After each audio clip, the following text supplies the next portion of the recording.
Hello, Polytopians. Welcome to the stream. Today we have another PolyChamps highlights for you. This month it's HOODRICK. My name is Adam. You might know me from the PolyChamps as Gato Azul or also as MeGTube.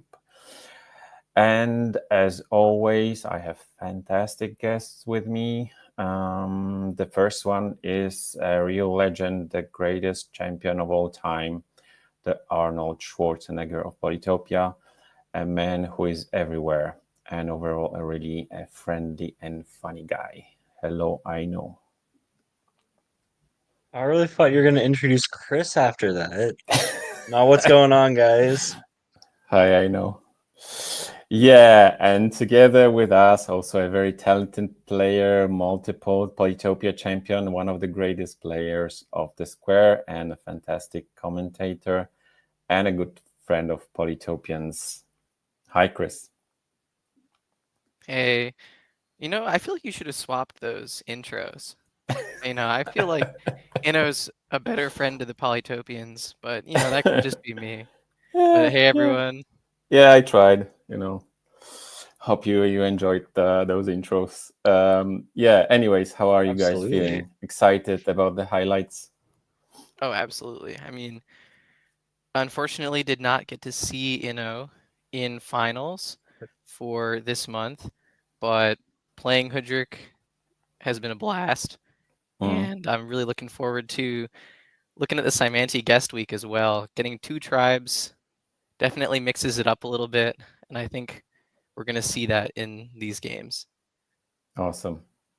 Absolutely. Okay. I've been loving Yeah. the Sorry. Yeah. streams. Go ahead. I know. I've been loving the streams in the audience perspective, and I'm so glad to be here actually commentating on the games. I was able to win the HOODRICK Polysseum last year when I went around.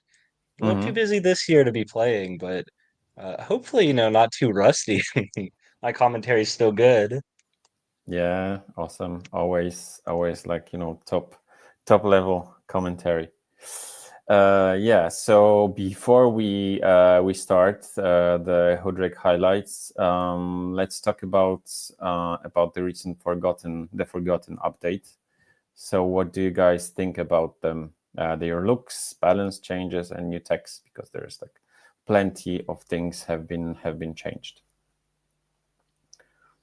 You want to take this one first? I know you've been playing them, so. You are both Kraken, so you should be, like. I'm Yeah. split. I'm split in the self-serving aspects because as much as I'm a Kraken, as much as I love seeing the squids, get their time in the sun, I'm also a crab, and Yeah. I feel like So I've you're been more removed from the Aquarian. grave.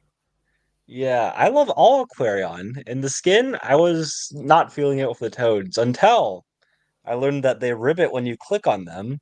Yeah. This immediately cured my depression. It got me out of debt. It birthed my first child, and I was ready. I was ready to, play the Forgotten Skin, and then I saw also that they have these trade outposts, these houses that are incredible. They're right next to fishing, and for the first time, and perhaps like the entire time I've been playing the game, Aquarion has an economy now. They've also got bubbles, and they can move so quickly. I mean, not as quickly Yeah, as rogues, I maybe, love the but bubbles, it's so finally. cheap too. Mm. I was flabbergasted. I was playing Aquarion and it felt like they had more things than just one unit and that made them Yeah. competitive at the end of the Uh-huh. game. And they had toads, which ribbit. I can't emphasize that enough. I'm Yeah, a big fan, ribbing especially of the is like skin. the best thing. So now the the Forgotten actually win the super unit contest. The Toad is the best of the best. Yes, Well, and absolutely. and they did get a slight nerf. The defense being reduced to 4 Yeah. is a little upsetting. We can't have toads that can just soak up a ton of damage, but 100% agree. The skin itself is adorable, and I can't wait to use it in game. Especially, the Octos and the units all being squids, and then Yeah, the Octos actually got a pretty big change. They can attack, because before they were just applying this damage with their movement. So pretty much like not like juggernauts. So like now they are like more like juggernauts. So they have And two. I think it's a really kind of underrated buff to the unit. Yeah. I think one of the struggles because in a lot of Aquarion games, you want to rush navigation. You want to get your jellies down as soon as you can because they're so good. And one of the problems with that was once you started pushing your opponent back, let's say you're playing an Aquarion mirror and you get navigation first and you have your jellies down. Once you start pushing them back, right, you want to be able to siege their city. But the problem is you have to move your jellies to do you used to have to move your jellies to do damage. So you wouldn't be able to. You had to have like 3 jellies in range to siege a city if there was a warrior in it, because one jelly moves, hits, another jelly moves and kills, and the third jelly sieges, and that's a lot of stars, man. That's a lot of jellies.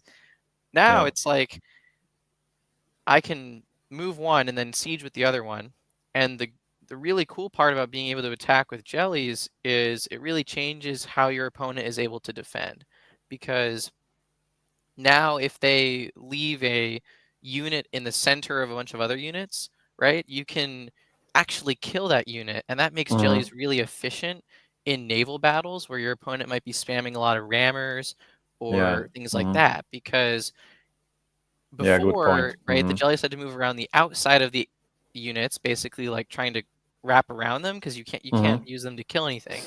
And that means that they can only damage 1 to 2 units at a time. Now, that's not the case, and they have this really nice ability. But as you guys said, bubbles, incredible.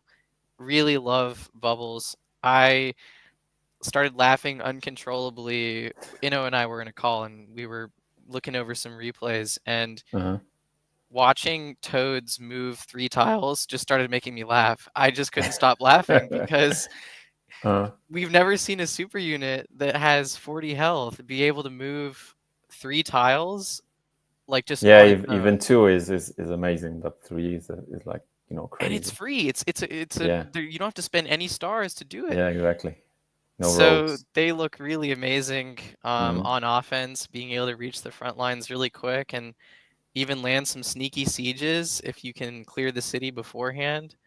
And then, as Inno said, moving the atolls, or as they're called, trade houses, into aquaculture is a huge boost to their economy, especially with the Lost City change, where Lost Cities spawn with a bunch of resources. Now it makes even more sense to try to get aquaculture as soon as you can, because again, I think this is a theme of the update. Aquarion is just so star efficient now. You can spend 5 to 10 stars and connect 5, 6 cities to your capital. And that's 12 population for 10 stars, and you can do the math on that, but I think that's about as the star efficient as it gets. So I'm loving the new Aquarion. And the like I reworks said, got. they finally have economy. What about the sharks? Do you like or dislike the buff? So now they are 3.5 on attack. What do you think? They didn't feel too strong before. They felt neat, interesting, but they didn't feel like super necessary. Now everything's changed. I mean, what's really important, I think, to take note of is you are forced to start with 2 fish in your capital. Aquarian always loved going for fish, always wanted to go into marine life for the access to the deep ocean tiles. But now it's even more streamlined in that aspect. And sharks are just right there. They have more attack as well. They're much more useful in the role that they're filling, much more able to do it, and the entire tech tree is pointing you in that direction too. Now that they are actually so much better, I haven't really come up against a player using sharks against me. So maybe if someone used them against me and I lost, I would be, much more angry with the Sharks, but hasn't happened yet. I've only used them and been winning, so fantastic change, no complaints. So just to jump in, there's a nice video showcasing the how the sharks are doing. Justine Linguini did it for our channel, So the link is in the description. Go ahead and watch this video if you are curious about the new sharks. Yeah, Chris. Absolutely check that one out. I mean, I was a fan of sharks even before the buff, because there are a lot of cases in the early to mid game where if you can get a few of them going, you can really disrupt your opponent's expansion. But what makes them really cool now is with 3.5 attack, they can one-shot warriors. And I think that's a pretty significant change, because a lot of tribes on maps with more water, where I'm thinking like continents or archipelago, they're looking to expand using mostly warriors, because there's just not enough land to justify going riding so early. And now that you can one-shot those warriors, even a single shark is pretty threatening, whereas before you needed 2 of them. And one of the downsides of sharks is that you spend 8 stars on a unit, and if it can't kill anything, it probably just dies from your opponent's units, and so you end up losing stars. But if a shark can one-shot a warrior and then take a village, for example, that's a huge swing in your favor.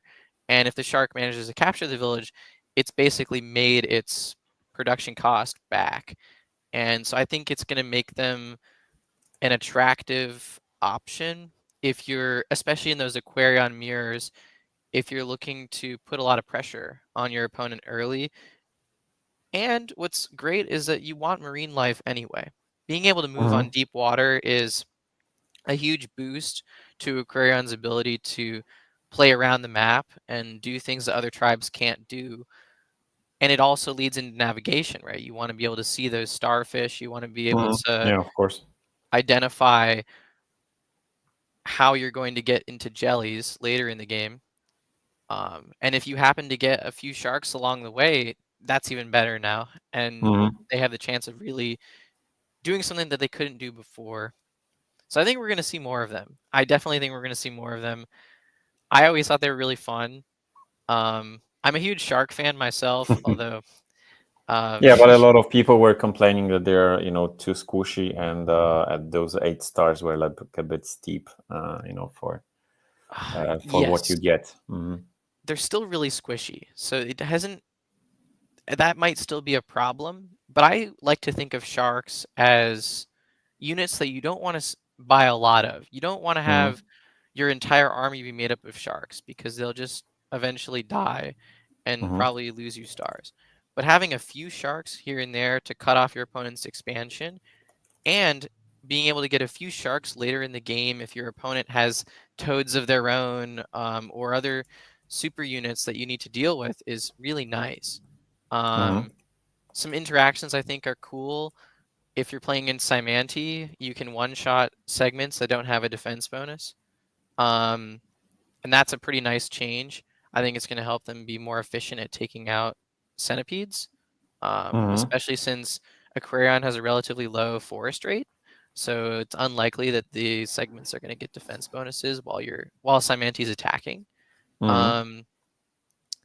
And honestly, just the fact that they don't take retaliation damage makes them fantastic defensive units. If a giant's walking up to your city and you have a few sharks, that giant's going to get shredded. And if it takes a shark or 2 with it, that's okay. You're willing to trade away those stars for killing the giant. Yeah, of course. Yeah, so I think we'll stop here. That's all we had to kind of share about the Forgotten. So who of you will share their screen? Do you want to stream? I can manage that. Sweet. Okay. Yeah, so now it's time for HOODRICK, and yeah, we'll show you some games, some really cool games. Looking forward to it. And 4 games, right? We're going to be showing them 4 games or 5. Okay. Sweet. Yeah, we'll see how how it goes. So like we have like 2 hours for the stream. So what do you say we ramp up into our favorite time? game? What do you say we start with like the sort of appetizer, and then we move up to our main course? Yeah, sure. I'm open to your suggestions. Oh yeah, and Inno plays Polytopia in Russian. For anyone who's wondering why all of the We can change that. Yes, please do. It means so much to you.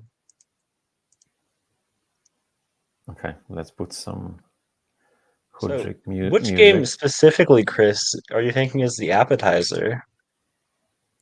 The one with Chua chess, maybe? I think that's going to be a solid appetizer. Get a sense of what we're looking at in this HOODRICK month. Absolutely. This was a game that Vorse gave to us. With the only comments being, this is about as good as HOODRICK Drylands gets. Maybe an unconventional opening. So we've got our 2 players. Something is wrong with your mic, Chris. No good. Yeah. Yeah. Something was wrong with your. We couldn't hear you clearly. Is it all right now? Yeah, it's fine. Perfect. All right. So this game we've got Chua Chess, a veteran of the community, been around playing Polytopia for quite a while, over in the east corner, versus, and you have to forgive me here. No. I will say that because you will butcher it, and people are complaining a lot about the JSEC. Yeah. So it's actually Sandacz. Yeah. All right. Okay. Yeah. That makes sense. It's a Polish magic, Gotcha. Sandacz. Yeah. But they're going to be playing each other, and the game goes on for quite a while. Chris, you want to take over the early turn? Yeah, something fun I'd like to note about both of their spawns is that they both have more fruit in their capital than animals. And that's unusual for HOODRICK. But yeah, absolutely. Sandacz starts nicely with hunting, and then Chua Chess organization, almost never see that from HOODRICK, but he's got those 6 fruit in capital and 3 in the second city, so makes a lot of sense. Explorer runs straight backwards. Yeah. Let's get him a nice lighthouse and upgrade. I think it's time though that we can turn the shared fog off. Yeah, now we can see what the players are seeing. Get into their mind a little bit. A little bit of an open-ended explorer for Chua Chess, kind of risking seeing where his opponent is, but it's fantastic, right? Reveals so much of Sandacz spawn. He's playing pretty passively. He's got this nice village density. He thinks there's a village in the south around those 3 animals, which, sure enough, we can see that there is. First siege of the game coming out from Sandacz. It's not going to hold, but it's going to put a little bit of pressure. But really nice counter by Chua Chess, unsieging and moving his archer at the same time. He's going to be able to continue expanding while also getting that nice unsiege. It also seemed possible almost that Chua Chess's opponent here could have stepped on that village. Chua did have the units in range to kick them off of there, but no knowledge of that. Went for the siege instead. Neither really would have worked, but still a lot more aggressive here, right from the opening. Absolutely. We're going to end up in a pretty... Now it's even, but it's asymmetrical. That they both have 3 villages, but much more aggressive pushing towards here, whereas Chua Chess's plan is all about defending. I noticed that Sandacz is a little bit spread thin on the west side. He had to make some more units this turn to help supplement his expansion. Oh my god. Great population ruin for Sandacz. He gets those free 5 stars, nice capital upgrade. Going to be able to use that to get even more units and forestry, which progresses him towards giants, trying to do something a little bit better than just warriors and archers. But again, we see that because Chua Chess was expanding a little bit faster into the west, he picks up that 4th city sooner. And that's huge. That 4th city is really, really nice for him. It looks like he's also going to pick up this monster 5th city with 5 animals on it here. Oh yeah. There's a little skirmish over it, but he ended up winning, playing a little more defensively. And this is a city, I think it's incredibly important just because of how great its resources are. Chua can really choose, like, dictate the tempo of the game. Like, if I get a giant here and start pushing it into you, he's going to have to respond because his opponent is Hoodrick to how many archers ranged units they have. A single giant is probably not going to be enough because they're just so slow at pushing in against a bunch of ranged units over time, which will whittle them down. But Chua just has to react a little bit to that, but this really dictates the tempo. Like, if I get a giant, that forces them to respond. If I just wait here, where I put all my stars rather, into getting a bunch of units in other places, fighting for these cities over here, then that's what you're going to have to be doing. It puts him in a much more active role, which he hasn't really been doing much throughout this game. But yeah, let's see how it goes from here. I also really like the fact that because Chua has organization, all he needs to get the giant in that city is hunting and forestry. So yeah, he's a giant. yeah. Yeah. In the meantime, I set up a poll in the chat. So tell us what you think about the new Forgotten update. Cast your votes. Absolutely. Really nice explorer here. Otherwise, could have taken this village here, but with that vision, Chucha's gonna kick him off. Yeah, I really like that explorer. I mean, it seems a little risky at first, but Chuchas kind of knows that Sandach needs to expand into the west, and having those archers that he really wants to use this turn makes that explorer really nice. Great job getting that lighthouse. Going to allow him to progress towards a giant in his capital. Another workshop, not going for that southern lighthouse. Giving up on Eye of God, but feeling that the 1 star is a little more necessary, maybe. Yeah. I mean, he kind of knows at this point that Sandach is stuck on 5 cities. Or not 5 cities, 4 cities, sorry. Yeah, and after that Org first route, we're actually seeing a Star Ruin as kind of necessary into buying Forestry, as Hoodrick on turn 11, like, not even Ryder Rhodes was delaying it, just the Org earlier and how many units have been trained.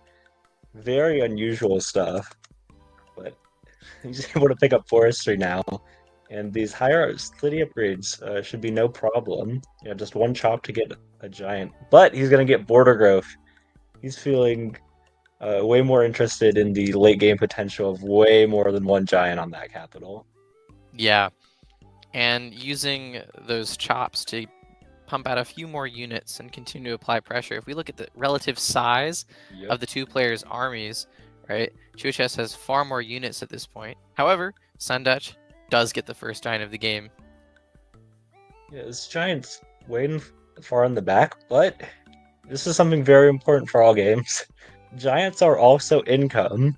High-level cities, a Park of Fortune to get another upgrade, get the other giants rolling in. So even though it's not going to be attacking for a while, when it does attack, it's hoping that it comes in around the time that this giant pops up and starts putting a lot of pressure on this city.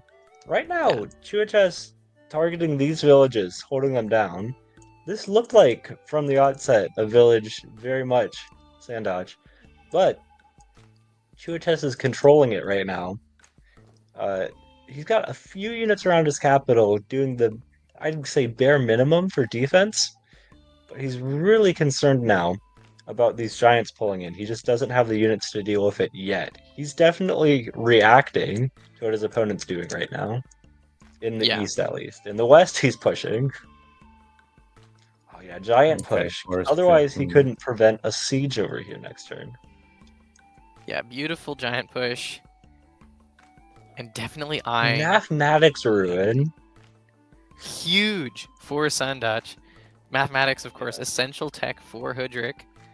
I'd love to see a sawmill there and a chop, but a little more expensive this way. Still gets the giant. Yep. I think that's an artifact of it being a live game. Made a plan for how to get the giant the turn before. Didn't react, maybe, to the ruin. Another giant pushing giant again buff. for kill. Yeah. Yeah, nice. Yeah, we have to note that all those games that you will see, they were live games. So be mindful of that. The players couldn't, make their like long plans where they will put their units and Absolutely. make the best offensive moves. However, we're still seeing pretty tight play from both sides. Sometimes they'll trick you into thinking that it's a 24-hour game with how quality their decisions are. Yeah. Progressing towards even more giants. And what's really nice about having mathematics here is that he can go for catapults. And Chuachess does not have riding roads yet. So that's going to make catapults look pretty good here. A catapult's not only for defense, but just pushing in against the giants. They're able to get their archers up going and take out all of the opponent's units on these front cities, and then start pushing catapults forwards. Into the range where it starts taking care of the giants in the back. Something Chuachess has to react to. Something else Chuachess does, very wise defensive resource.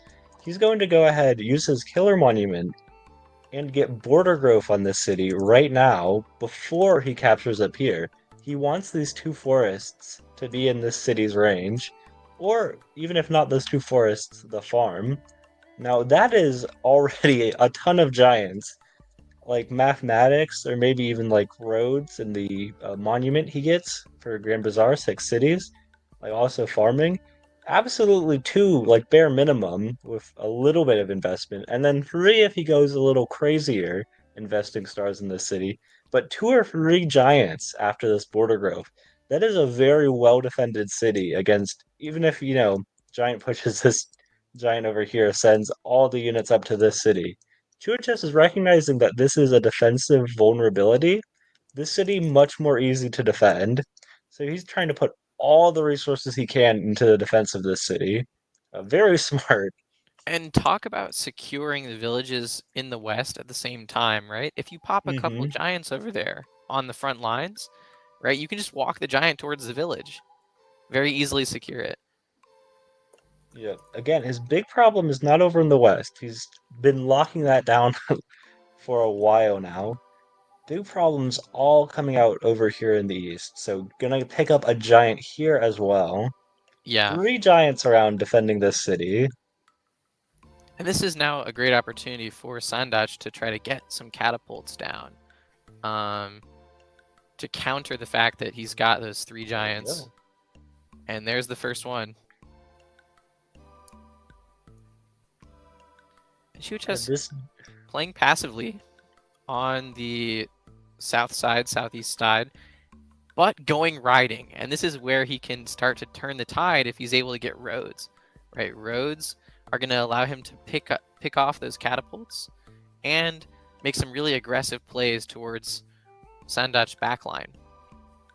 Yeah, this is a very common tactic you'll see in a lot of HOODRICK games, where they don't go after kills on units like you normally do, just because of the omnipresence of, or seeming omnipresence anyways, of defense bonuses, with forests being everywhere, cities being everywhere. Warriors are basically dealt with at the point where they have 1 or 2 health. If they go in and attack any of your units, they die to retaliation and do barely anything to you. If they walk backwards and then start to heal, they're out of the game for several turns, or effectively dead, as you advance your archers in to take them out on the next turn after. So we're seeing that here, and the big thing is, imagine these 2 warriors aren't here. It's just a couple of giants against this army of ranged units which are never going to take any damage from them. They just back up and start smacking them again. Also, giant right next to this city. A ton of pressure over here. Chuachess has to do a very accurate job defending. It's happening at the same time as a couple of giants walking towards Wawa. You want to keep these giants here so that if you ever get sieged, you're able to deal some damage. But keeping all your giants here is also going to mean that you don't have any giants to defend on this city. Again, Finley, because this central city looks vulnerable. Absolutely. It doesn't even seem like, a giant push is going to happen here. Like, there's a Yeah. level 3 sawmill. It would require some monument aside from Killer or Park of Fortune. We talked about roads in Grand Bazaar, but that's incredibly expensive. And I'll Finley, say very those well defended. giants are going towards Wawa for a little more than just a sandwich. So, how does he want to defend? He starts by just dealing damage, keeping his giant in catapult range, but just smacking it until it's at only half health. And there's a Because really he nice little realizes, combat interaction. Inno mentioned Yep. how hard it is to use 1 HP warriors, but if you weaken the archer enough, it can die to those 1 HP warriors. So able to get some use out of that warrior. And then we see Sandach respond with roads as well. This is very common. Both players want the mobility offered by roads. And now we see Free Spirit from CHS before getting roads, looking at knights, seeing that huge amount of ranged units, all that pressure that Sandach is applying on the east side, wanting to do something more about it than just spam archers and riders. yeah, Chuchas was very aggressive in his defense, making his archers really vulnerable, but it ended up taking out the biggest threat to his position, that one giant, while it sends this other giant packing to the west. And I want to highlight right here, this is a very common idea, not just in this game, but in all HOODRICK games. This catapult was trained on the city, and it's been taking a lot of kills every turn. But what else it's been doing is blocking the ability to train any other units on this city. Catapults are really strong, but they are uniquely slow. They can't move and attack. So while this catapult's been here, it's been blocking his ability to train other catapults. He's been doing a very good job using his catapult get some things forward, but it might not be enough, and he might be looking at moving it off eventually, or even now. Yeah, this turn would be a great turn to move it off, but it does get another archer kill, so it's still doing its job. Very aggressive, advancing everything right now. Does he have enough using roads to keep this this siege? Unlikely. It looks like CHS has enough units to unsiege. You might think so, but I mean, it looks like with roads, all we have are and the second siege, a rider, 4 health. CHS has a positional idea here, so we will see how he responds to this siege. Uses that rider that could have helped in the unsiege here. And goes for chivalry. Yeah, he has enough units to unsiege, but he refuses to. He just gets it to 8 health, chops everything away that his opponent might be able to use. And notice the idea here. The lockdown. Sandach is going to capture this city, but the 8 HP giant is a liability, right? It's not providing any zone of control for the ranged backline that Sandach has been building up for this whole game. So we're going to see how CHS is able to take advantage of this, landing this nice siege, and then boom, there comes the knight, chaining through the backline. And just no roads necessary, immediately recapturing that. Very aggressive with these. He pulled all of his opponent's units in. He gave him a false sense of security. I'm capturing this city. I can advance everything. He doesn't have anything to deal with this before training knights on these frontline cities. And his opponent's not able to do anything about it, so ends up resigning this turn instead. Yeah, can't blame him. I think it was a beautiful bait by CHS, recognizing that his opponent would feel confident with all those ranged units and that really solid push going forward, and that was really Sandach's play for victory. He needed to push into the northeast towards CHS's capital.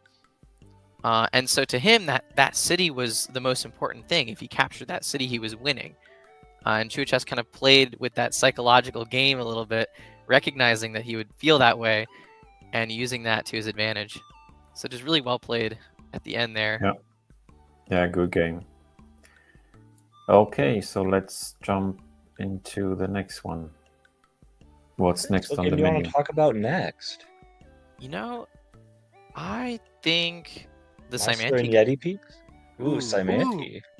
you know, the game with Yeti Peaks. I like that. So we saw some different elements of Hoodrick in this game. We saw knights. We saw organization start. But this is a new map type, right? This is continents, and continents brings with it another element that we don't see on drylands. Obviously, fishing. We see navies. Yeah, so let's show who's playing here first. Yes. So Eovic is Meisterlampe, Meisterlampe, yeah. and Yeti Peaks is Yeti Peaks. Yeah. So I don't know if I want to bury the lead on this or not, but what's in the commentary direction notes? Very much wanted to emphasize what this game was all about. His opinion was, and I think I'll share this with you, minor spoilers. Markets versus no markets. Markets are expensive and hard to get, but I mean, how strong are they really? Yeti Peaks and Meister are going to help show those off for us here. Absolutely. And a cool part about continents is sometimes you get really interesting map generation where you're fighting over a third sort of landmass. And that can make continents really interesting because you have a combination of naval and land units all converging on one location. And we're definitely going to see a little bit of that here. Seeing some standard opening, like both players finding villages, getting hunting, upgrading their capitals, and then upgrading their second cities, all workshops. Notice Yeti Peaks, though, 2 ruins, neither of them on mountains. Meister has 1. Advancing his archer past the ruin, thinks he'll find something better. His archer wants to be more efficient in that movement, pick up the ruin a little bit later. And Absolutely. so far the lines look quite even, so nobody's like kind of disadvantaged. disadvantaged. The important thing here is Meister found his 4th city. So he's got 1 more village right now. But huge star ruin for Yeti. Star ruin versus a swordsman ruin. Allows him to get fishing and forestry. And notice he moves his boat. Sawmill. Sees that coast tile to the west of his coastal city, knows there's land there, and immediately drops the boat down, trying to expand a little bit faster because he's down a city. Another star ruin for Yeti. That's the second one on turn 8. Lucky. Yeah, so, yep, he is going to go for climbing. He's felt lucky with the ruins so far, so why stop now? Yep. And look at this. This one connected to Meister by land, but with those star ruins getting into the water sooner, they're both going to pick up 1 village on this strange island over here. I like to think of that as sort of a battle arena where they're just going to be facing off in this little ring of and then land. A population ruin after it. The ruins have been very kind to Yeti Peaks. Yeah, way faster in getting in on the water. Way faster in getting this giant, and I'm sure we're going to see another giant here this turn. Yep. Exactly. Arc of Fortune, level 3 sawmill. This is incredible for Yeti Peaks. Pushing out a bunch of units, looking for navy as well. Out of it. His sawmill spots are definitely more locked in together. He also has an advantage. 4 cities here, 3 here. So a 5th against 5 cities for Meister to 4 against Yeti. And that beautiful border growth in his north city. Picking up the 4 forests that are all on that sawmill. Then I spoke too fast. Look at this! Whoa. Yeti Peak's gonna grab a 5th city. So Meister's advantages are disappearing. Like it's difficult to look at this position, maybe in a previous version, and be like, what single advantage does Meister have here? But we will see. Again, he's not out of it. Gain the lighthouse.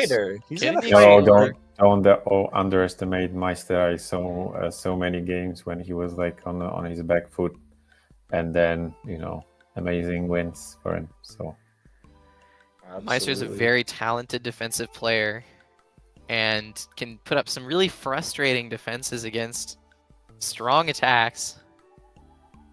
wear his opponents Okay. down in long games. Yeti's played him before, though.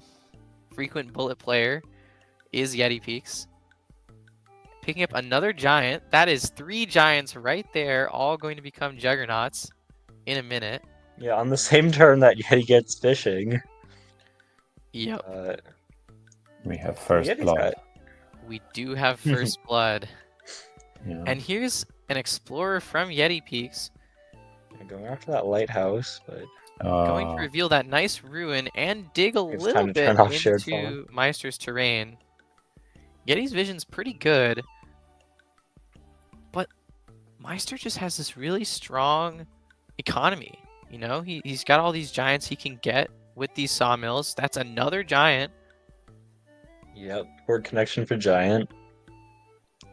Another nice thing about Meister's position, he gets those port connections. Yeti not so much. Mm-hmm. Yeti pulling the giant in there defensively out of the water. Water Just to make access sure that he on does not continents. lose the city. Water access on continents in capital is frequently described as one of the most important things you can have when looking at your initial spawn. We're seeing the power of it here with those port connections. And there's another giant. Another Meister's border got growth 28 stars too. per turn. Yeah. Another star ruin for Yeti Peaks. I It see seems like some he's collecting catapults. those. I see some catapults already. Oh, yeah. Catapult's nice and defensive. Mhm. And it's a beautiful catapult, right? The water is protecting it from land units.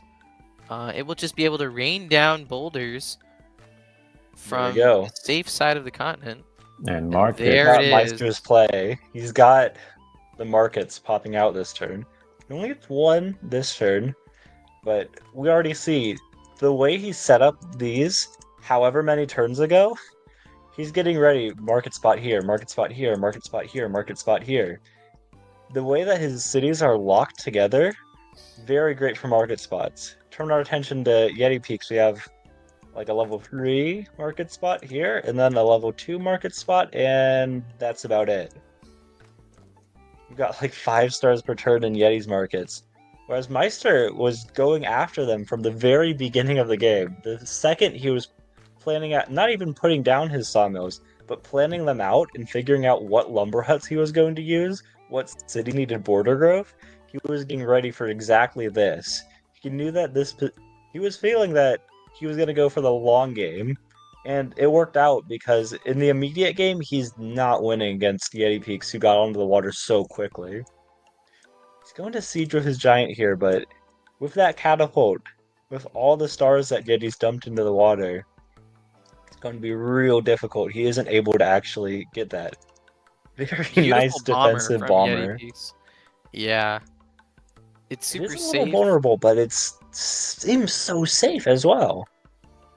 I mean, Yeah, Meister Lampe has like already twice oh my the gosh. income and of Yeti Peaks. Just like one turn after getting the markets, Yeah.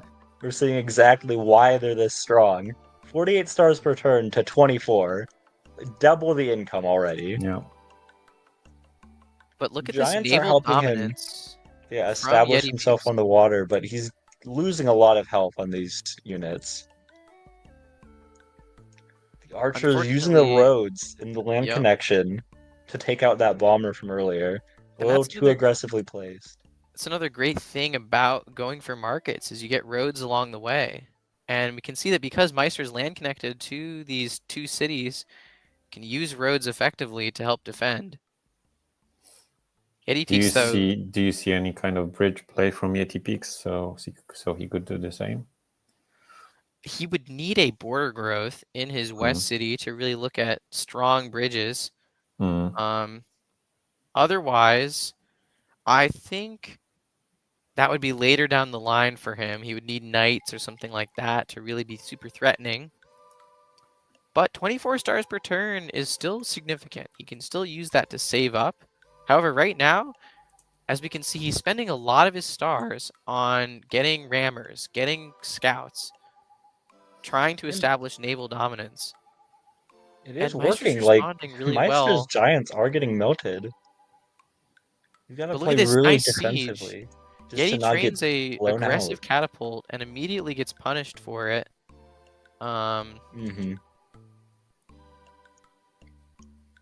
but those bombers for Yeti are putting in work. Meister's This got only giant gets 2 melted. units. This giant's not going to do much on the water. Whereas, look at all... He's got, okay, 1 rammer, 1, like, half-health giant if it wants to enter the water. If you're not even able to put units into the water, then it doesn't matter how many stars per turn you're making. If they're all just getting completely destroyed by bombers, and you have no way to target them, there's just absolutely no way to win. You have to be aggressive about getting that stuff set up. Mm-hmm. And Yeti is just choking Meister out of this game. 0 units on the water for Meister, or 1, I should say. 1 little archer raft. 9 health. Uses it to get a bomber. Look at that market income, allowing him to do so much with his turn. And now he transitions into defenders. And notice, defenders have 15 HP. They're tanky. They can do a lot. Forcing Yeti to get more bombers. Lands a nice siege. Another siege. Denying, 12 stars per turn from Meister. And the bomber's just stopping Meister from getting anything in these ports. But he already has catapults, so... He does. Catapult's fantastic defensive resource. Especially because Yeti only has warriors to siege with. Look at how safe those catapults are. They can't be touched by Yeti's bombers. So they're really making sieging unattractive. And instead, Yeti's going to have to opt for just trying to keep Meister off the water. But notice Meister lands a almost full health Juggernaut, has this really nice bomber, archer bomber that's been there for a few turns, putting in so much work, getting a beautiful veteran rider siege. Mm-hmm. We'll just pick up farming. Whatever tech he wants, he can get. Just pick up farming for free, pretty much. Yeti uses another rammer to siege that city, sends in the scout to grab some vision, sees those catapults. That's got to be a little concerning, and oh boy, that Juggernaut's getting ripped apart. And down goes Yeti's bomber, and Meister is pushing in multiple Juggernauts on the way. It looks like he's getting back on the water. I see. He's getting Meister lamped. Oh, yeah. Yeah. Now that he's got aquatism, this changes so much. Just the bombers are so much less effective, especially because he's got so many stars. If he can get defender and juggernauts what in a there. Beautiful play. Look at that. Look at that. Meister's catapult gets hit, and you'd think, he can't unsiege the city. Siege, but he veterans to unsiege. Returns how much damage he's going to do. And Meister Lamp, true champ, his opponent resigns at this point. He says, look, I see the markets, I see the catapults, I'm not landing a siege. You're able to establish yourself on the water. I wasn't able to succeed in my goal of shutting you out. But Meister, he wants to still show us what the rest of the turn was that he was planning. He knows that we're watching. He's gonna damage that. And there we go. There's the bridge. And look at his giant pop. Push his rider so that he can go ahead and smack that catapult some. Oh man, what a guy. Yeah, he's an absolute menace. Yeah, fantastic play from Meister. Yeah, despite the star ruins, despite the pop ruins, despite the early water, Meister had one thing, markets, and they were just that strong. Well played, well played. Indeed. I think this showcases a lot of what's going on this month with HOODRICK in these live games. The power of markets, if you can get them. And these interesting naval engagements, the push-pull of how long can you defend for versus trying to get back on the water. We don't see defenders except in these naval engagements typically, and they were pretty strong. They can soak up a lot of hits. Yep, great game especially from Meister Lampe, but this push from Yeti Peaks was also interesting. So it was convincing. I'll say that. Definitely could have won this game. If not for those 2 catapults, definitely. Yeah, Meister Lampe wouldn't be able to hold and exactly. win. Yeah. So Okay. maybe I'll even ask the stream chat if they have a preference here. I've got a few more games. Mhm. I'm gonna give you the choice. You guys can decide too here in the booth with me.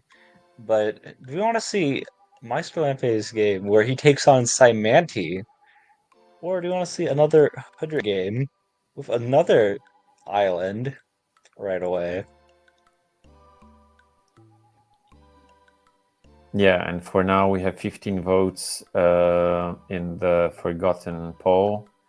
So 93% say they love them and 7% think that they suck. So one person's wrong. Yeah. I've heard the skin is pretty divisive. I mean, most people enjoy them, but I mean Mhm. divisive specifically, and some people are like, wow, these guys are really cool. And some people are like, wow, these guys are really cool. They're so ugly, I love them. Yeah. The swamp does things to people. Yeah. Wait, what does that mean? I don't know. In the case of Aquarion, they just grew squid legs, according to the description. I don't Well, I know think about it's you, fine. but I like my 2 legs with my 5 gonna take toes. a little break from Hoodrick right now, and we're going to enter Simanti week, I think. Yeah. Let's go. Yeah, we actually had so talking about the Oh, it crashed Polytopia. yeah, I think so. Simanti's too strong for the app to handle. Yeah. So actually, we had an interesting question that we have. The answer will be difficult about the evolution of the Forgotten. So, how did it happen that they evolved from having a tail into becoming squids? I mean, we could say that maybe the tail split apart into the tentacles over maybe. time. Yeah. You know, they wanted to be able to walk around more. It's pretty hard to walk around with a tail. I think mermaids would attest to this. Not sure how if that's how it works in the evolution, but yeah. Well, we make some exceptions for Aquarion. Yeah, it's it's the square, it's the land of Polytopia, so things don't work exactly the way they work in our world. So exactly, you have to accept. I wonder what Darwin would have to say about this. But we've seen both of these players before, actually. They gave us very well played games. Maestro Lampe again. He is the host Simanti down in this corner. And the Simanti with a lot of extra land. Can I call him Sand? Will people get mad at me if I say that? Sandach. Yeah. This is Sandach. Yes. All right. So we're gonna see again at this level of play, people doing a lot of the same things. Let's switch to Simanti music. If we are. Absolutely. And for a map like this is Archipelago, by the way. Mm-hmm. They're also going to use their shaman as exploring units. They're not so worried as they might be on a drylands map about getting killed by a hexapod because the land connection's maybe not there. Although walking it out towards the center definitely more risky than Maestro Lampe, who walks it back towards his own corner. I've definitely gotten jump scared by walking my shaman into an enemy warrior on Archipelago before, so it can happen. Yeah, big difference in these two villages, I guess. Meister doesn't really have resources of any kind, whereas a couple fungi, that's a quick level 3 there, and really aggressive walking his shaman even further forwards. But notice Sandach now knows that Meister is right there. He can see those borders in his vision from walking the shaman there. Yeah, this is a tribe that doesn't have bridges, but they do have algae and hydrology, which Meister picks up immediately because he wants to upgrade this city over in the east. He sees that as his best way to do it. He's got a way to walk hexapods straight through to this shaman here. Notice that Meister can see those coasts on those 2 water tiles, and so he knows, hey, hydrology looks pretty good here. for continuing to expand. Yeah, this coastline especially, there's land up here that goes to something. Now he does And get also on Archipelago, I think moving your shaman is not as kind of dangerous as on the other maps, because it's the likelihood that you actually have a land connection with your opponent is much lower. Yeah, absolutely. And he picks up an explorer, very dangerous because Ooh, yeah, Simanti explorers don't walk on water. He yeah. does find this village here, which directs his shaman where to go, but he is giving up a whole star per turn for the entire rest of the game to do that. His opponent going straight into Pessitism, picking up those Reichi, whereas Meister going for a much more, I mean, conventional on a map like Drylands or Lakes, but not so much on Archie for Hexapods. Hexapod's still useful, especially if your plan is to turn the map into a landed one with algae everywhere, but that's probably going to take a while. Fantastic population ruin into a quick centipede here, and the boosted Reichi tearing the city apart. Meister's going to go further into roads. He wants to get these connections, and this city will be connected. All he has to do is place an algae south of the city. Road connections do go through algae, they just don't go through water. So that will immediately upgrade this city. Some fish to get into level 3, another capital population. So like it's only 7 stars after that for a centipede. So everything's looking nice. The only thing that's not looking nice for Meister is his prospects for defending this city here. These Reichi on the water are dangerous. and why do you think that he's going for roads here? I'm looking at it as he's transforming it into a landed kind of game, maybe. He's got everything going for him on land. Like, he's got this really nice setup defensively with all these cities. If he can use his hexapods, attack, run back, like, to where they're going to get boosted, they get healed by the mycelium, it gets him some easy, like, population on all of his cities, gets him closer to his centipede. It's very expensive, though, to pick up those kinds of techs. Do Raichis get slowed down with algae or not? They don't get slowed down by algae. Okay. But can run straight through it. Okay. But Notably, I think if Meister builds up a ton of algae, then Clathris, right, the equivalent of trade for Simanti, looks pretty good. And he's got some great spots for those Clathris. So are you arguing that Meisterlamp's gameplay in this game and the last game is simply go trade, have eco? But uses his 2 boosted hexapods, and right there gets boosted, and it's going to be healed by this mycelium at the end of the turn. So he really took no damage unsieging that Reichi. 8 stars gone from his opponent, and he only lost 2 stars in the warrior, 4 stars But in the isn't his siege. shaman dead? Oh, no, okay. It's not. But look at this Reichi push walking from in and just Sundach. Yeah. Centipede comes in, 2 Reichi killing the defensive units. Yeah, it feels like Meister went with an interesting strategy with all of these techs that, like riding and roads, going hydrology instead of Reichi. And he's getting punished for it because the Reichi just come in and they're very hard to deal with. There's just so many of them. And just also attacking, like he's given his opponent with this algae that he placed, an avenue for the centipede to come in.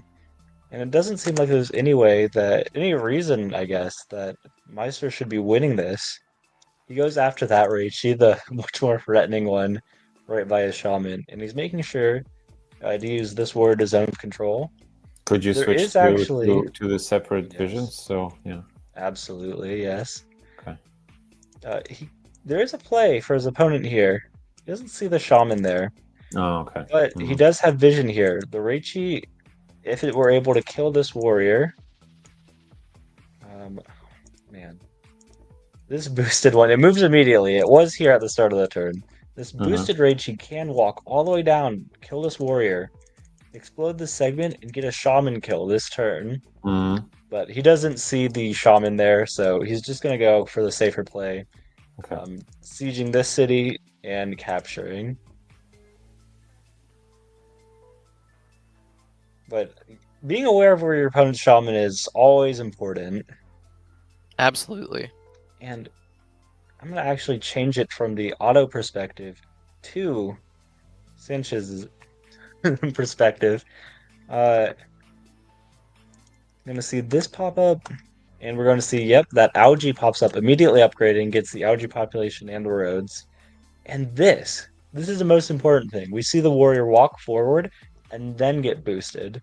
When we see this warrior get boosted, this warrior over here does not get boosted.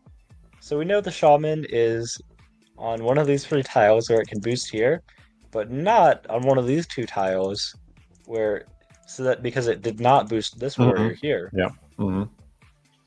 So we've narrowed it down. We know exactly where the shaman is. Like I was talking about, very important before. Now it's a target. But something happens on this turn. Misclick perhaps, but he actually kills that warrior, knowing that the shaman is there. Oh, having the ability to know. Oh, yeah, maybe it was to walk in and then walk his Reichi for, but Reichi doesn't reach. And this absolutely turns the game around immediately. Yeah. He converts that centipede. If we take stock without fog, it was 4 cities with him expanding to all these other ones on the water, pushing Reichi that Meister's having a really hard time dealing with, and the centipede forward. And now everything's about to change. He takes first that centipede. And he's going to use this algae so that he has another platform to use his warrior on here to upgrade. Because he wants this warrior next to that city. Gonna get himself a fungi. Exploding the segment. Yeah, getting nice the fungi and the siege. He's got to use 2 algae here instead of just 1 because he's lost that roads population, but still able to get his own centipede, his own Park of Fortune. And getting a little more worried about his shaman. Definitely doesn't want it dead. His opponent, 2 monuments to push back. And I want to pay special attention to where these monuments are placed.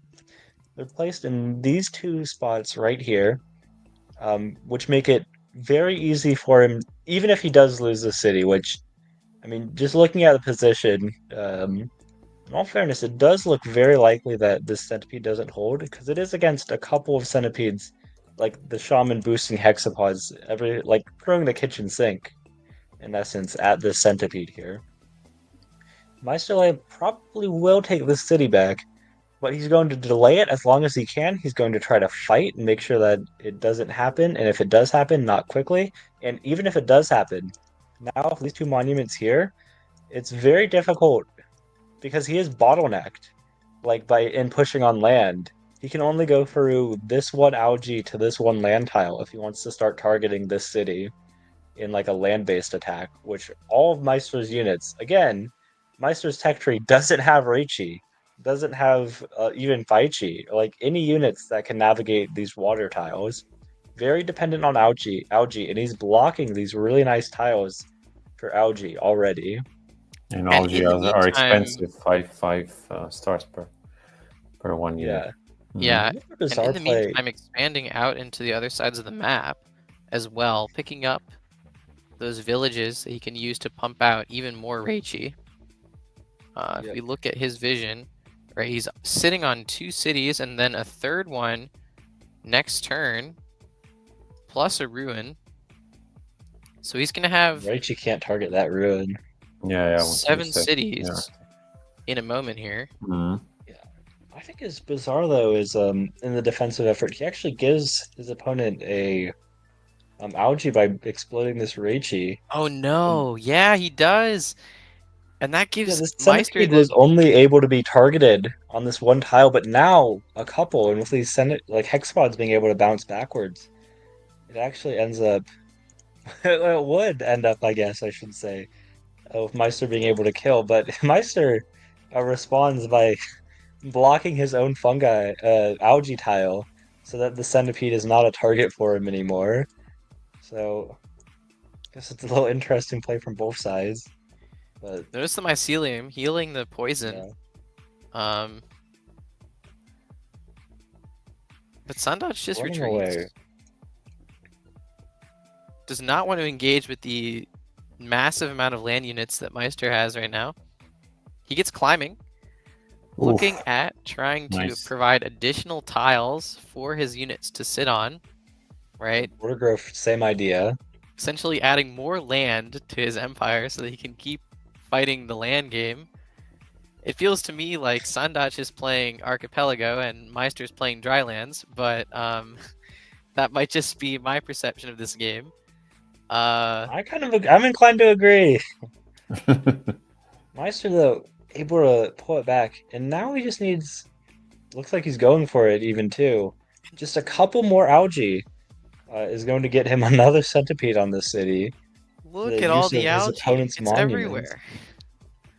Yeah, and the score might be a little deceptive now, if we look at that for a second. 1,200 point difference, but there was an 800 point swing when Meister grabbed these two monuments. Again, taking stock of the position, 6 cities against 4, and more specifically, water units against units that can only push through this algae, and not a lot of good places to do that. As long as the shaman is safe, imagine a centipede, sieging the city, it gets converted immediately. So very difficult. But at the same time, Meister set up a really good defensive place for himself as well. These hexapods, we saw how 2 boosted hexapods would just tear through a Reichi when it sieges, and then just get healed by the mycelium like nothing happened. So it's really difficult for both players to move forward. And this is where Meister Lampe starts showing off why he's so good at the game, because he recognizes this immediately. All his plan is, all he really needs to do is build up his units, build up his economy some, like defend his cities as best as he can, and then when he has an attack, he needs to start pushing. I would say the same is true for both players here, but what we're going to see is that Meister's the only one who really does that, whereas we're going to see a lot of really aggressive plays, like and look moving at the that really Reichis nice Senti push, getting vision of that city that Sandach has. He makes a little mistake at the target with his shaman. He gets a little too aggressive with it. Because with an explosion, the Reichi frees up that tile, and boom, that's a dead shaman. Yeah. This is a fantastic attack. Like with this segment where it is, and the 2 monuments blocking any algae, it's untouchable for Meister right now. This Senti is really just in there. He is sacrificing the Reichi he exploded. The Reichi exploded to get this push here, but he gets a shaman, and he's going to have this centipede, which is very difficult for Meister to kill.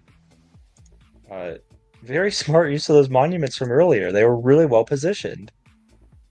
But with the hexapod pushing in there, the attack fizzles out here. He's got to recollect himself. Meister Lamp was able to recover from that. And does just that, moving back and getting some more vision. But look at this! Meister had the opportunity to go for trade this turn and grab Clathris, but instead he goes philosophy. I was really hoping after this, philosophy 11-star trade, get Clathris here. You can definitely get the Clathris, regardless. But has very shamans. well set up for it. And the big thing is, yeah, of course, he's going to be able to buy his own shamans now. So, very aggressive. He's sacrificing like 3 Reichi here in order to get that 1 centipede kill. 24 stars to kill. And he gets the one vision. centipede. Yeah. Nice. Good play. And just look at the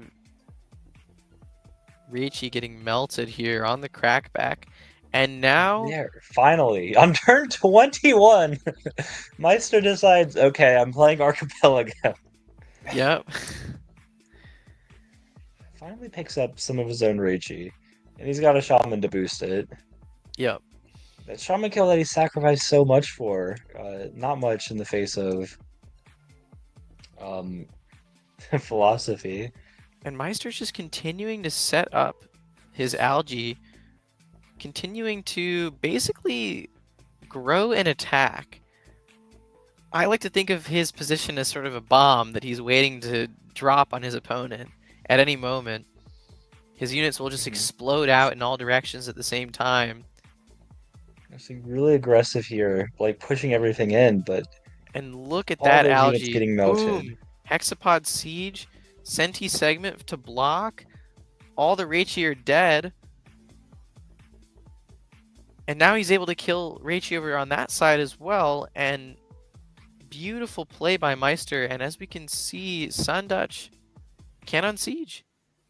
Yeah, Meister just collected his units, waited until he was going to siege and gain some, like actually keep the city. Yeah. As soon as he gains this city, And he does it again. knows. Yeah, I'm speechless. over. This game was even better than the HOODRICK one. I totally agree with you guys. Yeah, this was Meister's. a wonderful This game. is why Meister's Meister. Yeah. It's a beautiful play by Meister to close out that game. And I think it's a great sample of Simanti Guest Week, bringing in some mechanics, some strategies that you just will never see playing HOODRICK. I'm pretty happy that we had that going on in this month. I think it showed who understands not just HOODRICK, but the game as a whole, being able to apply some of the concepts that we were seeing in the earlier games to this game in new and unique ways. Yep, agree. Chris, you're gonna have to forgive me for this next one, all right? Oh no. But we've got time, and this did have a lot of very interesting things happen in it. So. Oh no. Okay. So who are the players?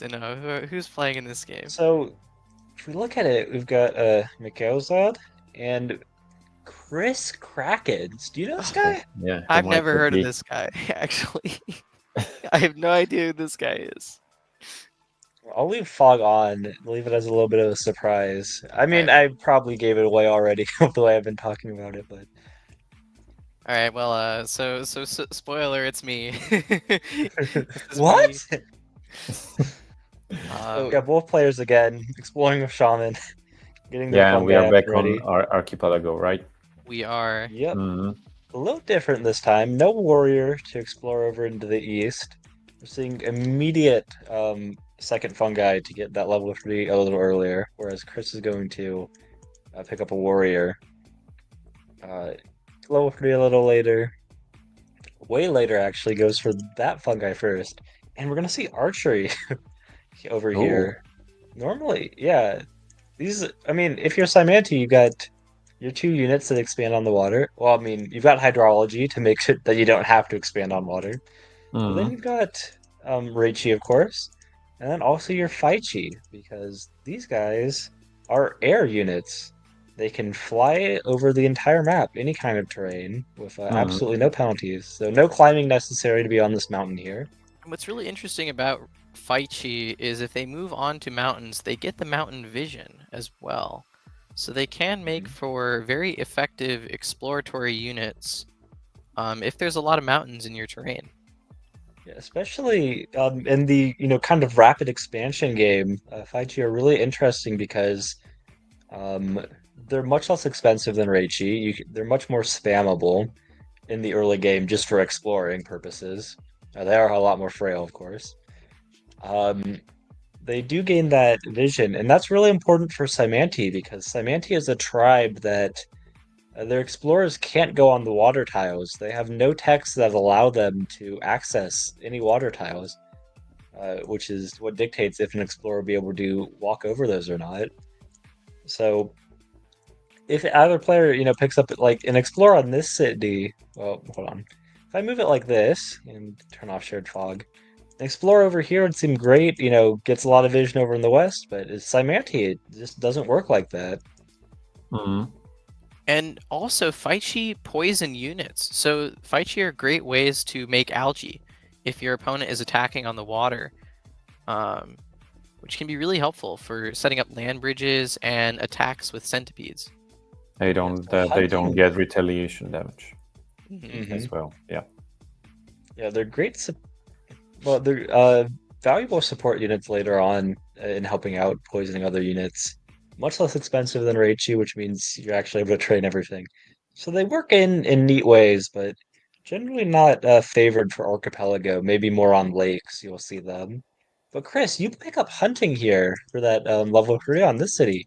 Yep. And then you get those forest defense bonuses and those little bunny fly guys yourself. Now, we don't usually get to talk to the players about this, but Chris, you're here right now. Oh boy. Ooh, okay. Do you want me to explain why I got Faichi? I want you to explain why you got Faichi. Oh no. Okay, so when I got hunting, right, I had the ability to use 2 animals to level up the second city to level 3. So I basically get 1 star extra for buying hunting, because it takes 4 stars to upgrade the city and I get 5 back. So it's nice in that sense to get that free upgrade almost and have stars left over. And then I was looking at, do I want fishing or do I want archery? And I felt like in this position, I saw the coast tile northwest of my second city, and I saw the animal and the fish near my capital. And I thought, oh, I have some close cities that I want to try to expand to. Oh, and I also saw the coast tile west of the village that I'm sitting on.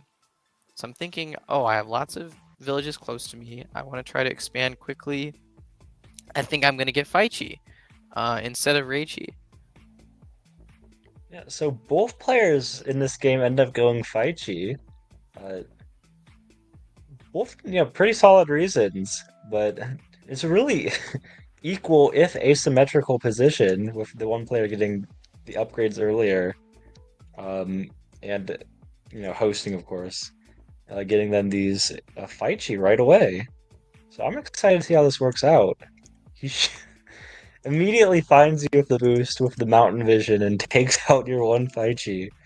Uses the stars he gets. It's very important to why it's so nice starting first. Exactly. Yeah, he's Mystic only capturing says his hi. first 7 though. Hi, Mystic. Hey. We're not covering any of your games this time. Oh, yeah. look at that. There's the unfortunate explorer ruin. No for climbing. Just on the Simanti. mountains because of the flight ability. So it just does a little dance on the island for a while. Yeah, unfortunate. Yeah, anyway, our poll about the Forgotten. So we have 27 votes and 93% I love them and 7 nah, they suck. And we'll end this here, and I'll set another one for our audience, whether they like the HOODRICK games more or the Simanti, because we already had 1 Simanti game. So let's see how this goes. Picking up some nice ruins this turn. Yeah, Not the I villages. feel very naked playing as Simanti, or like you don't have any vision. Very Yeah. all like cautious and scary. Like, can they see me? I don't want to get shot. Like, I just tried to train a little fly here and he died immediately.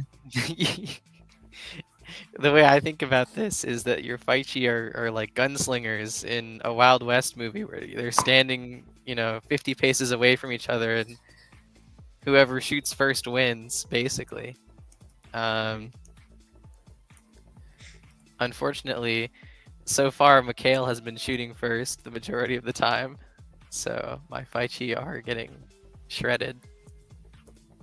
Yeah, and he's picking up tech to get some Raichis later on. Also looking like a Centipede with just maybe a fish and Lighthouse. So you get a veteran swordsman, and you get your own dancing explorer too. Pick up hydrology You, to try to yeah, expand onto this landmass. trying to. I see the swordsman. I see the algae. I think I see the vision walking a swordsman into the game. I'm trying your best to emulate Meisterlamp. Is that correct?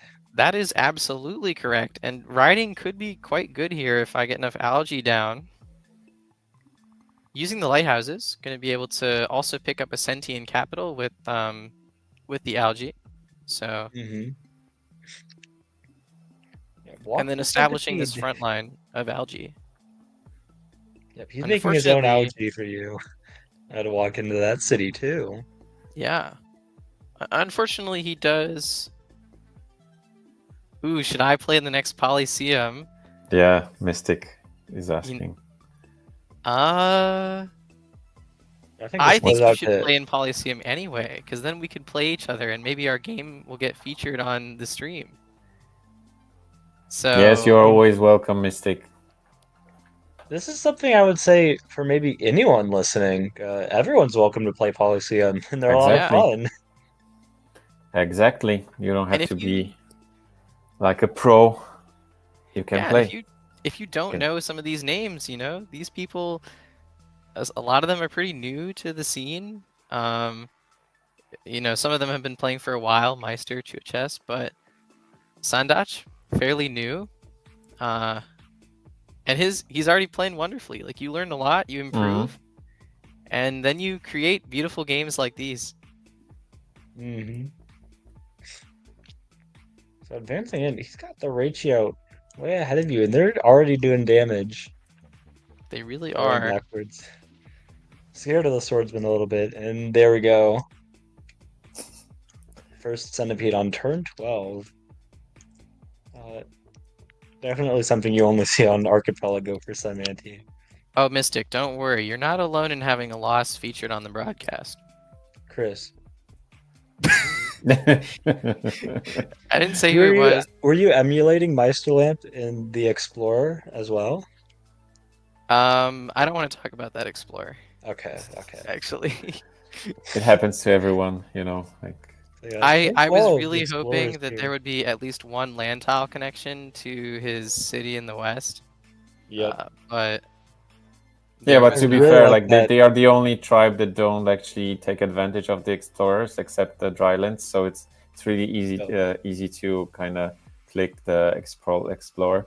Mhm. Being so used to getting explorers with the other tribes. So I do that often actually.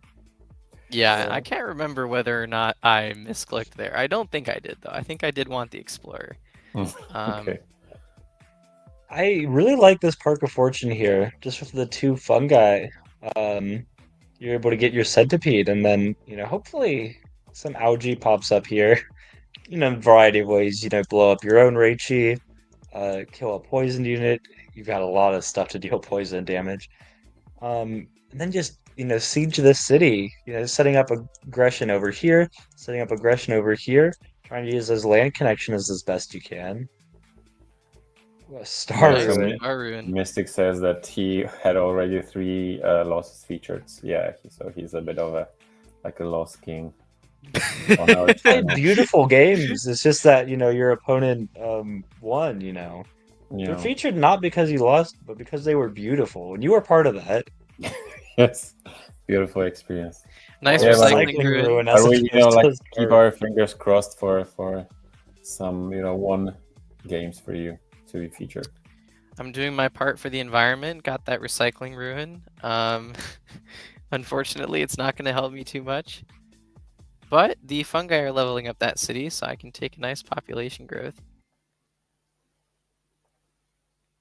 Beautiful explosion getting the centipede. Solidly protected. Not like perfectly, but Yeah, unfortunately, he did go after that vision, and your shaman was a little vulnerable. If he hadn't gone up there, very nice, shaman placement to get your other units boosted. But I mean, you're losing out on the water units. You don't have the nice, like really tightly packed defensive setup Meister did, or the hexapods. Yeah, And and unfortunately, he's still pushing in, sieging that city. I'm gonna be able to pop a centipede up there with the 2 fungi leveling up. So nice little free centipede. Getting another segment. Being able to whittle away at those Reichi, but still behind. it feels like a little too late even because your opponent's Reichi here, absolute monsters, like tearing your army apart. Yeah. And look at how many Reichi he's got up on that side of the map, bringing in Yeah, and 4 that Reichi. definitely seals it. Yeah. 4 cities to 5, losing that, nice high-leveled, high-income one in the West. Surrounded. Also, take note of the starfish. I hadn't even Choosing seen favorites, those. maybe. Yeah, you don't have any on your side. Yeah, No. didn't need them though. You didn't need them. Yeah. He Yeah. had I really like Reichi this and a game vision. still. It's very interesting to see the Faichi, and I really do. This is probably my favorite part, watching the explorers dance like that. And both sides, got one of these Yeah. explorers. We both just thought it was in our best interest to dance a little bit, and Yeah. so we did. Yes, very well. Actually, Toby is a big fan of Faichi, and he's using them a lot and recommending. Because people think that they are weak and actually don't bring anything to the game, but he has this strategy of 1,000 cuts. So yeah, so he uses them a lot and thinks it's a good unit actually. I think For Simon. Faichi have their place. I think they're a fun support unit for getting poison down, getting more algae down. But on smaller maps, Simanti tends to want to get Reichi because for 8 stars, a 15 health unit that hits like a truck because it's boosted, can move 4 tiles. Nothing really beats that in Simanti's repertoire. And what's really, really nice about Reichi is that they can explode. So there's a lot of instances where you can use them to set up land bridges for your centipedes, where you can use them to open up kills on shamans, like we saw with the game with Sandach versus Meister, where he opened up that kill for the shaman using the explode feature. And a lot of archipelago games, especially, you're going to have lots of water access. So taking advantage of that, being able to train multiple Reichi per turn, Reichi versus Faichi will almost always favor Reichi. If Faichi had 10 HP, I might say something different. But because Reichi have so much attack, they need to be weakened significantly before they can't kill a Faichi anymore. Sure. And by significantly, I mean the only time that a Reichi can't kill a Faichi, I believe, is when it's on 1 or 2 HP. I think that's the calculation there. So I'm also talking about the games, against other tribes. So it's not only the like duels between Simanti. It's fighting other tribes' navies. Against other tribes, absolutely. Faichi can be wonderful. If you can set up some algae on your opponent's side of the map, it can actually really hinder them. There have been games I have played where you use Faichi to block your opponent's port spots with algae and prevent them from getting a lot of naval units. So they can be very effective in that regard. Yeah. Absolutely. Pretending that you just start a game already having Faichi. The one thing about Reichi is that they are expensive. Most of your if you have, all coastal cities like you're likely to on Archipelago, you're likely not to have an average income of 8 stars per city, and you're likely not able to take advantage of training units on all of your cities. getting them in an army. So Faichi, just by virtue of being cheaper, are already nice units. They just help you get more units into the game, and they help a lot in dealing damage. The poison and then Areichi sliding in will kill most of your opponent's units. And if they have aquatism, you've effectively negated it. It also gives them more targets that they have to deal with. Very annoying units, very pesky. Very easy to. Well, I If think I we have might time say, for. I think they're well designed. Faichi are a well designed unit. Yeah, I agree. I think we have some time for. Yeah. Some more So, do you replays. have some Chris, some would you more? like to see a redemption game for you? A redemption game, absolutely. I'll take a Yeah, redemption game any day of the week. let's do it. Okay, so we're back to HOODRICK, right? Simanti week has ended, everyone. We're back to the HOODRICK moon. Yeah. And what's So the last context game of of this game? stream. Yeah. Yes. What's the context here? What are we looking at? So we've got Chris over here in the west. Has less animals than Pesiex or Le Libertoire. Over here in the north corner of the map. And I don't know, Chris, do you feel like narrativizing this or taking over, announcing from your perspective? Or do you want to be a little more objective in the game? I think it would be fun if I got to interject when I felt there was something to say, and instead you characterize this game. And I think a nice way to start might be turning off the fog. I agree. I agree so much because we have over here a very interesting island. This is a continent's map, yes? This is lakes, by the way. This is lakes, you're right. You should probably tell by the omnipresence of this little ring of land around the map. But we've got this lake up in the north, and then the big lake over in the middle. It becomes a little river here, I guess. And I have not seen such an island. I mean, I've seen definitely islands with villages on them, but usually they have one, maybe two land tiles. Not like a 9x9 grid, a 3x3 grid of 9 tiles. Or a little ping pong paddle shape or anything like that. Just for the one village too. It's got a whole island all to itself. Yeah, and it gets rid of these like deep ocean tiles for most of the game. I mean, like I can count them on my hands for the entire map. But yeah, immediately what I'm seeing here is quick count 1, 2, 3, 4, 5 versus 1, 2, 3, and both players needing to get into the water. But also, getting into the water, from where?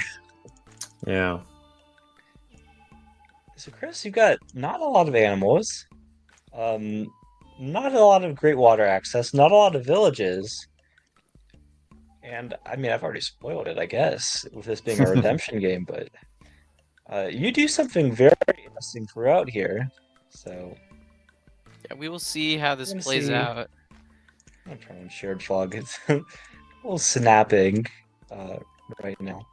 Talking about old players, though, Le Libérateur, which is Raichu, is sorry, I do speak French, so I wanted to do his name justice. Absolutely, he's another old player, who same boat as Tuachess, playing for a while.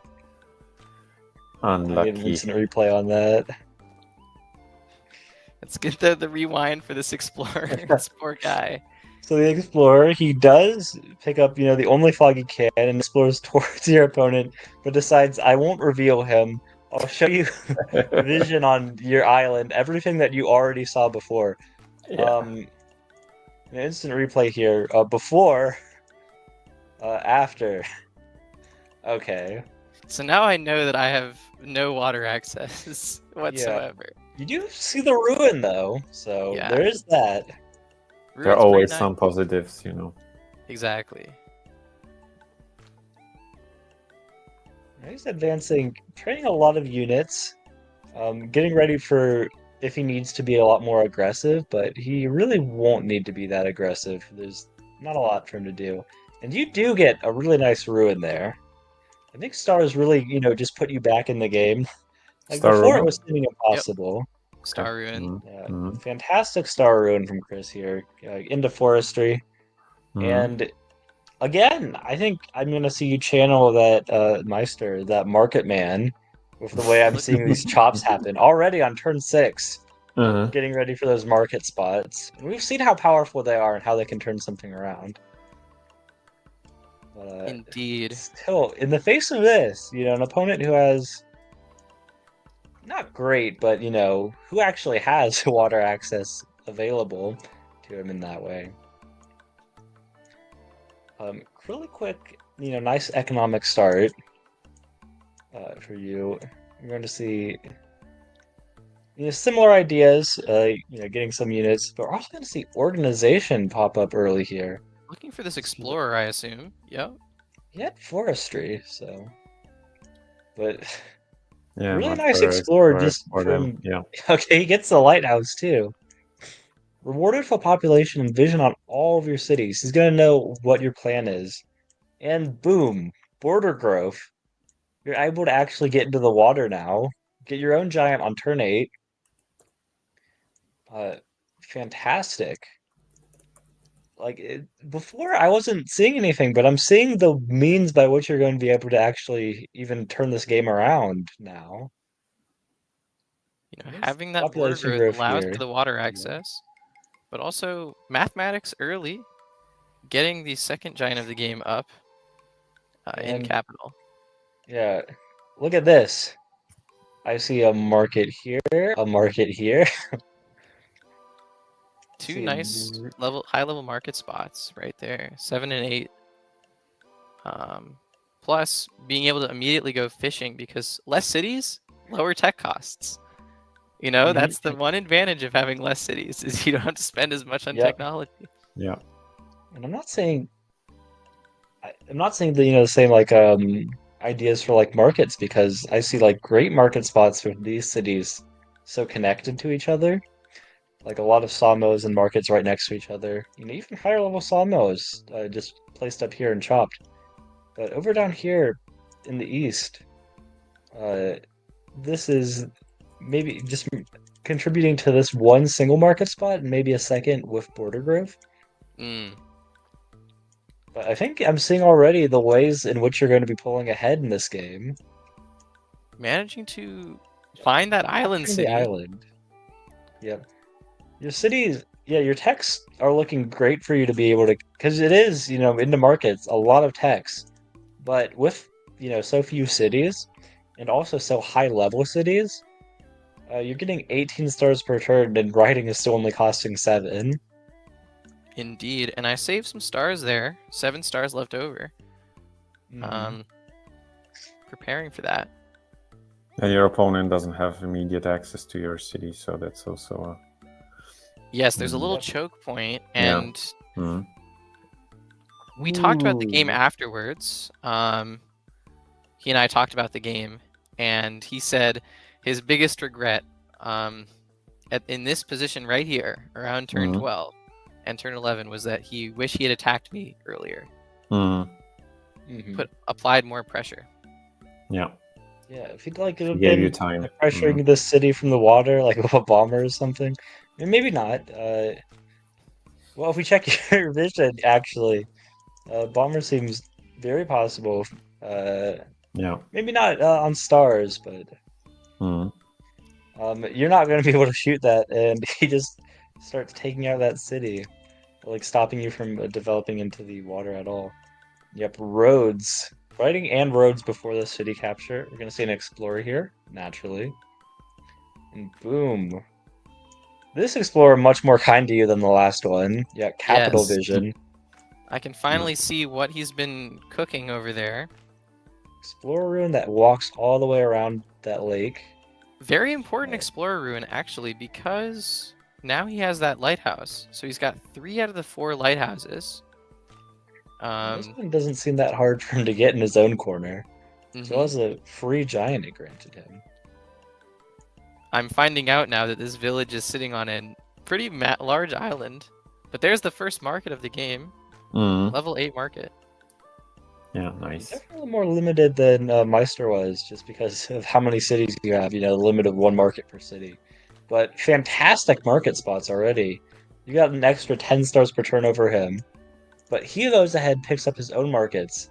Although I don't think he planned out his market spots as well earlier on, which is going to show throughout the rest of the game. But he does have markets now and can place more of them because he has more cities. So he's able to kind of contest that way. And there we go. He's actually pulling ahead economy-wise, but he does have more cities. You know, techs are more expensive. And in a watery game like this, you need a lot. You want all of these techs. Very expensive, the more cities you have. Take a look at this cute little play here. Yeah, pushing the catapult towards the giants. The catapult's great at blocking him out in the water. And yeah, going all the way in, destroying the Juggernaut. Making sure to damage this one because this city is vulnerable here to a Juggernaut infiltration, but it is surrounded by a couple other Juggernauts and catapults. So, something to think about, but not be too worried about. Exactly. And fantastic use of the port connections. Like, straight through the city, getting more population over there. Upgrading these cities. Going to be very useful on that city Goth. I'm assuming. And take a look at this play here, getting this massive border growth, right? You're really controlling all these tiles, like no roads from you. And now look at where he puts the warrior into that port on the north tile. Yep. So that's going to be looking at that last lighthouse. Yep. Yeah, you've got no problems unsieging over there and taking care of this Juggernaut as well. And having riding is, I should say, allowing for a bit of a more active defense, using those riders to pick off archers without retaliation damage. Yeah, these Juggernauts, they just get, the Juggernauts get shredded. Trading around here. Yeah. You guys are trading your Juggernauts in here, but like you kind of have to if you just give up the opposition and just allow them to do whatever. They start taking cities and everything. And So look at forcing what these exchanges. Raichu is doing, or Lille Raichu, in the east, right? Getting those 3 catapults, setting up a defense on that side of the map. Chivalry. Chivalry, yeah. This is something, you know, this is something he affords because of, by virtue of so few cities, such high-level market spots. There's this little skirmish that's been going on here for the last several turns. I've been ignoring it, but it is kind of funny. It's just been going on in the background. Yeah, and we both were paying attention to it. I remember thinking when I was playing this game, I was like, is he going to shoot my warrior over there? And then in the very last move he would do on his turn would be to move that archer and shoot the warriors. And I was like, because I wanted him to pass the turn and forget about it because there's a little ruin down there. Now, this city seems, snugly yours. It does have, some roads to place, like these couple warriors in, a couple catapults, but it seems like, you survive just barely here, except for the fact that he has this monument that he just gained with this Eye of God. And he's even able to, not even use the monument, just get some population and Houdini you. Chris. Oh, gosh.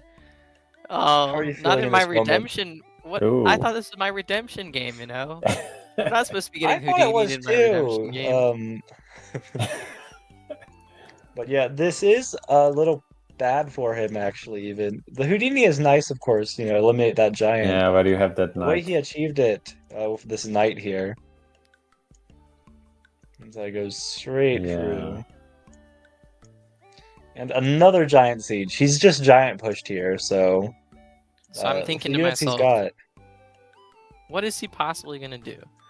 Yeah, you've crippled this catapult too, with that nice sailing pickup. But he's crazy. Look at this. 4 ports. And then his killer monument for a giant push here. Another giant coming down. Very nice defensive resource. But ultimately, it is in range of all these catapults still. The giant's still at full health. He hasn't built up the machinery to defend properly. And from this position, like no water access, a tiny city count, just sitting and waiting while your opponent sets up, their higher level, like more, like just access to more markets, period. Chris, you turned it around.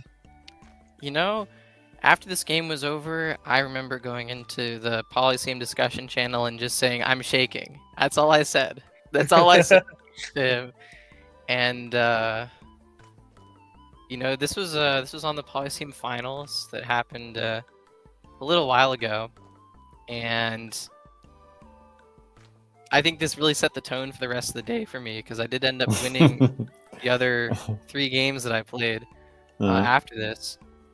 But I just want to compliment my opponent here in this game, playing very, very well.